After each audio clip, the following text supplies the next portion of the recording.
Field होगा। यहाँ पे जैसे एक छोटा सा मास हो गया मास m, तो इस मास के चारों साइड में एक फील्ड होगा जिसके बोलते हैं ग्रेविटेशनल फील्ड।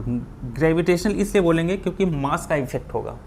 अगर यही चार्ज होता है, कोई चार्ज पार्टिकल, इलेक्ट्रॉन, प्रोटॉन या कुछ और भी चीज़ जिसमें चार्ज होता है, तो उस चार्ज के चारों साइड में भी एक फील्ड होती है, उसे बोलते हैं इलेक्ट्रोस्टैटिक्स फील्ड। अगर कोई मैग्नेट है तो उस मैग्नेट के चारों साइड में क्या होगा, वो भी फील्ड, जिसे बोलते हैं मैग्नेटिक फील्ड। तो यहाँ पे अगर हम कंपेयर करें सबसे, तो जैसे ये हो गया आपका, अगर यहाँ पे कोई चार्ज पार्टिकल है, प्लस क्यू या माइनस क्यू जो कुछ भी है, ये है चार्ज पार्टिकल, चार्ज पार्टिकल। तो इस चार्ज के चारों साइड में एक फील्ड होगा जिसे बोलेंगे इलेक्ट्रोस्टैटिक्स फील्ड। क्या बोलेंगे, इलेक्ट्रिक फील्ड,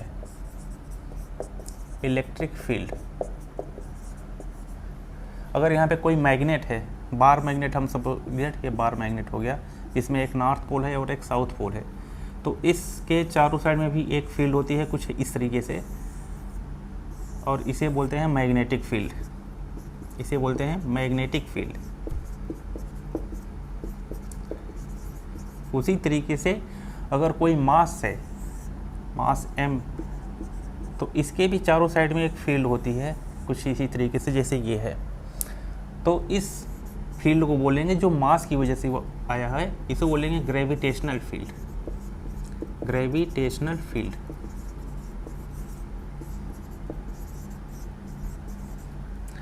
ये फील्ड इस तरीके से होता है, ये पूरा 3D स्ट्रक्चर होता है। मान लो जैसे एक बल्ब है, यहाँ से हम बल्ब को जलाते हैं ऐसे, तो बल्ब के चारों साइड में क्या होता है, रोशनी होती है चारों साइड में, मतलब 3D स्ट्रक्चर में। अब वो फील्ड कहाँ तक जाती है, उसका जो ब्राइटनेस होता है लाइट का, वो कहाँ तक फैलेगी, जहाँ तक उसकी ब्राइटनेस जा रही है, सपोज वही समझ लो वहाँ तक उसकी फील्ड है। और एक डिस्टेंस के बाद उसकी ब्राइटनेस बिल्कुल कम हो जाती है। तो देखा जाए बल्ब के जो पास होता है, बल्ब के पास बहुत ज़्यादा हाई ब्राइटनेस होगा, थोड़ी बल्ब से दूर जाएंगे तो ब्राइटनेस कम होती जाएगी, कम होती जाएगी, एक डिस्टेंस तक उसकी ब्राइटनेस ख़त्म हो जाएगी। तो जहाँ तक उसकी ब्राइटनेस है वहीं तक बोलेंगे कि उसका फील्ड का इफेक्ट है। इसी तरीके से सबका होता है, मास के आसपास में फील्ड ज़्यादा होगी, जैसे जैसे दूर बढ़ते जाएंगे फील्ड कम होती जाएगी, और इनफाइनाइट डिस्टेंस यानी एक ऐसा डिस्टेंस होगा जहाँ पे फील्ड बिल्कुल जीरो हो जाएगा, तो उसे बोलेंगे इनफाइनाइट डिस्टेंस। उसी तरीके से यहाँ पे भी होता है, उसी तरीके से यहाँ पे भी होता है। एक लिमिट के बाद सारी फील्ड ख़त्म हो जाएंगी, जहाँ पे ख़त्म हो जाएंगी उनको बोलेंगे इनफाइनाइट डिस्टेंस। तो ग्रेविटेशनल फील्ड ये होता है। आइए हम ग्रेविटेशनल, तो भाई हम यहाँ पे देखते हैं कि अब ग्रेविटेशनल फील्ड जो होती है वो मास की वजह से क्या होती है। यानी ये है अर्थ, ये है अर्थ, अब अर्थ का रेडियस है r। अब इसके चारों साइड में मान लेते हैं कि एक हाइट h ले लेते हैं, ये फील्ड है यहाँ पे, ये पूरा का पूरा अर्थ का फील्ड है, जिसकी यहाँ पे हाइट कितनी है, ये अर्थ का सरफेस है, सरफेस से हाइट h है, और रेडियस जो है यहाँ पे वो r है। तो पूरे की पूरी जो हाइट होती है r प्लस h, उसको बोलेंगे स्मॉल r। हम यहाँ पे इसको ले लेते हैं ऐसे। अब निकालेंगे यहाँ पे फील्ड, इस पॉइंट पे निकालो या इस पॉइंट पे, इस पॉइंट पे, इस पॉइंट पे, जो ये सर्कमफेरेंस बन रहा है, हर एक पॉइंट पे ग्रेविटेशनल फील्ड इक्वल होगी। तो ग्रेविटेशनल फील्ड जो ई है वो हमें यहाँ पे फाइंड आउट करना है। तो देखेंगे कि ई किस पे डिपेंड करेगा, ये डायरेक्टली प्रोपोर्शनल होगा मास ऑफ अर्थ के। मास ऑफ अर्थ को हम ये दिखाएंगे एम, ये मास ऑफ अर्थ के डायरेक्टली प्रोपोर्शनल में होगी फील्ड। जितना हैवी मास होगा उतना ज़्यादा यहाँ पे ग्रेविटेशनल फील्ड होंगी, जितना ज़्यादा हैवी मास होगा उतनी ज़्यादा फील्ड होगी। और जैसे जैसे हमारी डिस्टेंस बढ़ेगी बढ़ेगी बढ़ेगी, जितने दूर तक हम जाएंगे वहाँ पे इन्वर्सली प्रोपोर्शनल होगा और स्क्वायर ऑफ डिस्टेंस। इन दोनों को अगर हम कंबाइन करेंगे तो ये फार्मूला मिल के आएगा, और ये प्रोपोर्शनल हटाएंगे तो यहाँ आएगा कैपिटल G। ये होगा ग्रेविटेशनल फील्ड। जहाँ पे G की जो वैल्यू होती है उसको बोलते हैं यूनिवर्सल ग्रेविटेशनल कांस्टेंट, जिसकी वैल्यू होती है 6.67 10⁻⁻11 न्यूटन मीटर स्क्वायर पर केजी स्क्वायर।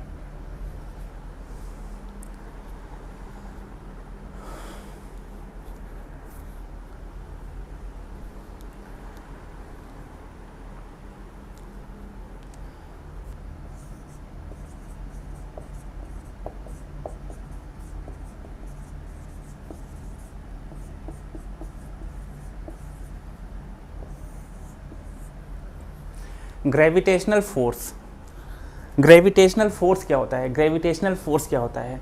मास के इन्फ्लुएंस की वजह से जो फील्ड होती है, उस फील्ड में अगर कोई दूसरा मास आ जाए तो उस मास पे फोर्स लगने लगता है, उसी को बोलते हैं ग्रेविटेशनल फील्ड।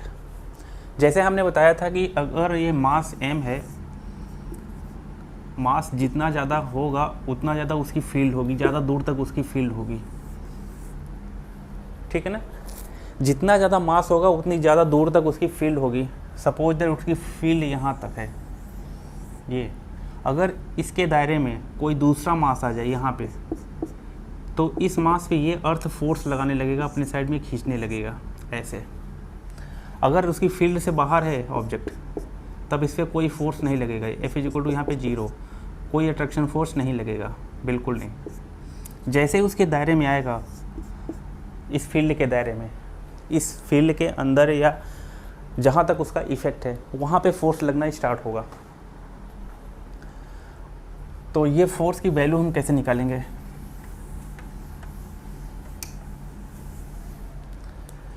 तो सपोज दैट यहाँ पे लेंगे हम एक, ये मास m है, मान लेते हैं इसका दायरा जो है काफ़ी दूर तक है, और उसी में एक छोटा सा मास m आ गया, और इस दोनों के बीच में जो डिस्टेंस है वो है r। सपोज यही करना पड़ेगा, ये मास इस फील्ड के, इसके फील्ड के अंदर है, यानी इस रीजन के अंदर है, तो इस पर फोर्स क्या लगेगा? दोनों मास के बीच में लगने वाला फोर्स जो होगा proportional to mass of earth into ये छोटे वाले ऑब्जेक्ट पे जो फोर्स लगेगा। अच्छा, इस फोर्स का जो डायरेक्शन होता है वो ऑलवेज अट्रैक्टिव होता है, अंदर के साइड में फोर्स लगेगा। दो मास के बीच में हमेशा अट्रैक्शन फोर्स होता है, रिपल्सन फोर्स यहाँ पे नहीं होता। और डिस्टेंस जैसे बढ़ेगा वहाँ पे उसका होल स्क्वायर होगा ये। उसके बाद यहाँ पे इसको दोनों को कंबाइन करेंगे और यूनिवर्सल ग्रेविटेशन कांस्टेंट me/m/r², यहाँ पे ये वाला फार्मूला बन के आएगा। तो अभी हमने क्या पढ़ा? ग्रेविटेशनल फील्ड और ग्रेविटेशनल फोर्स। अब आते हैं हम यहाँ पे रिलेशन निकालेंगे, relation between gravitational field and force.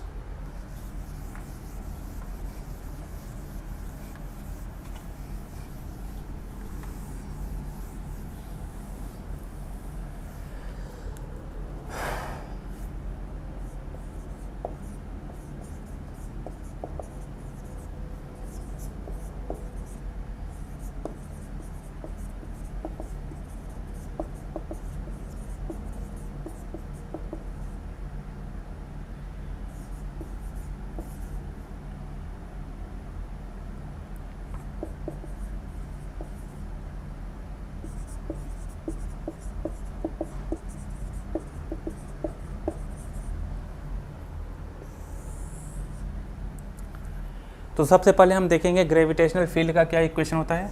Gravitational field की जो वैल्यू हमने फाइंड आउट किया था G_me/r², इसको इक्वेशन नंबर 1 लिखेंगे। और ग्रेविटेशनल फोर्स होता है G_me/m/r²,